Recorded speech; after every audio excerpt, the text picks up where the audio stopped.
This is getting interesting. We are now just 1 month away from version 6.4 and the long-awaited banner of Varka.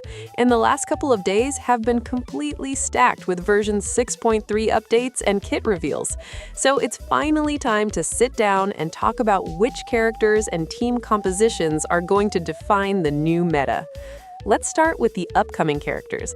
But before that, a quick word for our sponsor. You can actually save up to 25% on latest banners through Lootbar. Personally, I lost my 50/50 and I just bought the 6,480 Genesis Crystals pack for $76 instead of $100. That's an instant $24 saved. Not only the discount, but the top-up process couldn't be easier. I entered my UID, selected my server, and within 2 minutes, the crystals arrived in my account.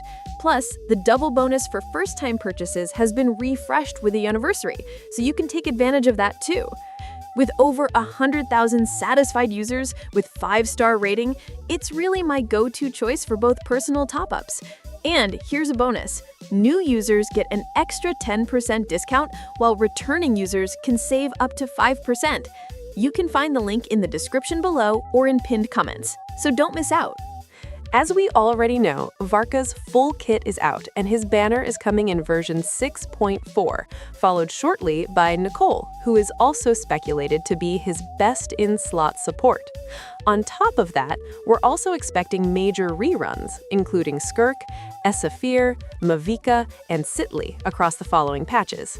Now, starting with the speculated banners, as mentioned earlier, Varka is confirmed for the next patch alongside reruns like Skirk and Esafir.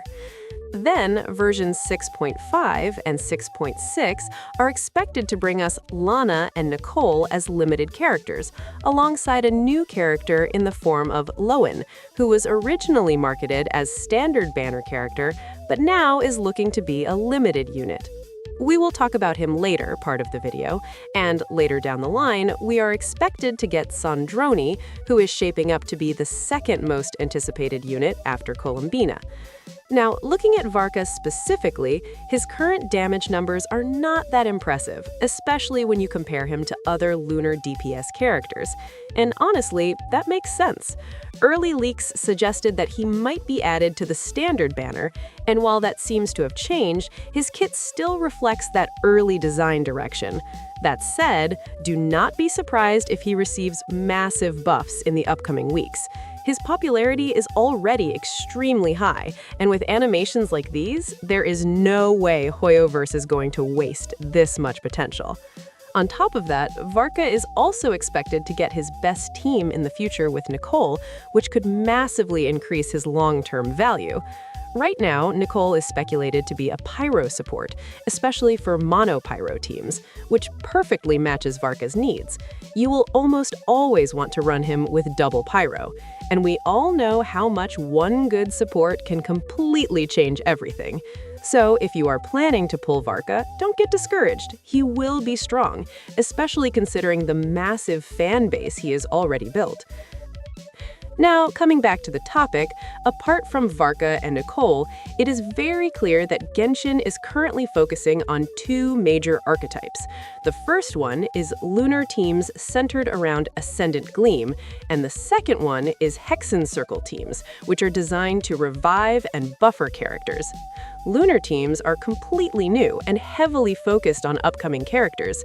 Meanwhile, Hexenzirkel teams are designed for older units, making them relevant again.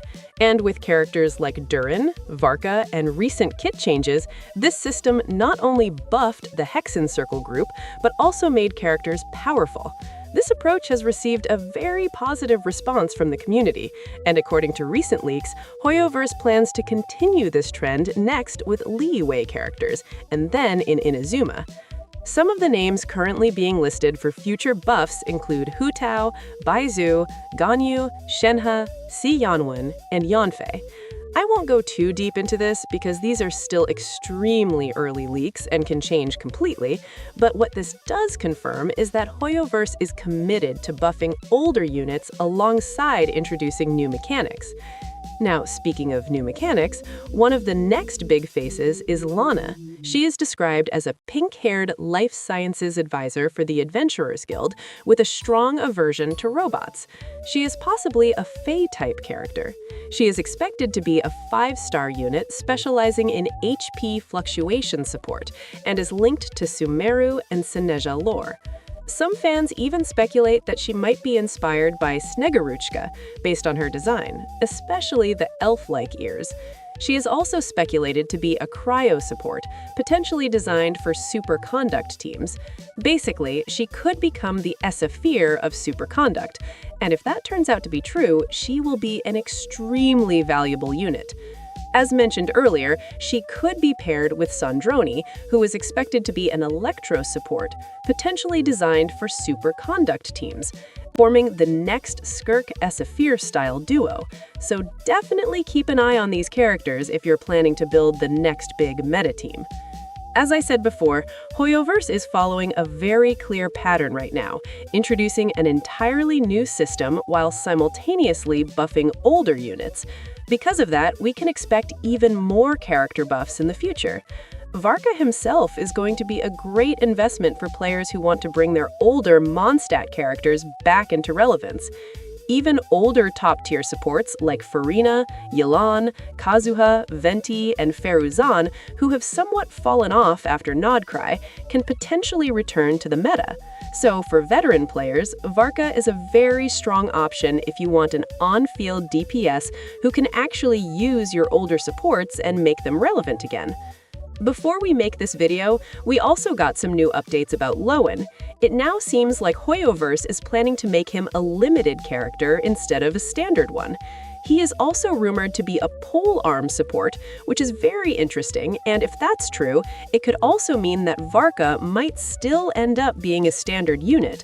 At this point, though, we should really wait before jumping to conclusions, because there has to be another Hexenzirkel DPS coming, especially after Durn.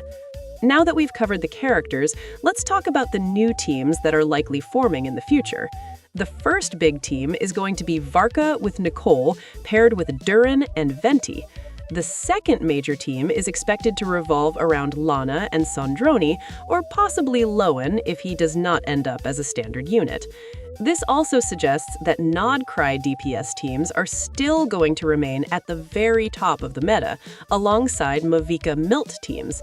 As of right now, DPS characters like Nefer, Flims, and Zebai will still be using these teams as their best-in-slot options. That also means Mavica is likely to hold the strongest overall team, at least until Sandrone is released, and it is still highly recommended to build your Flims and Nefer teams with Columbina and their respective supports because they are going to remain top-tier DPS units for a long time. We still don't have solid information about the Liyue or Inazuma buff systems, but with Lohen, who is technically tied to Inazuma, it's very possible that he could introduce buffs for older Inazuma units, similar to what Durin did for Mondstadt. That said, all of this is still early information, and there is a very high chance that things will change. And as you can already see, the Varka situation itself is extremely confusing right now. So if you want more detailed video on Varka's kit, I can make a fully dedicated video on Varka's teams once we get more changes and more solid information so we can accurately judge how strong he is with Nicole. And as always, before we finish this video, make sure to like this video and subscribe to my channel. So that's all for this video, and I'll see you in the next one. Bye!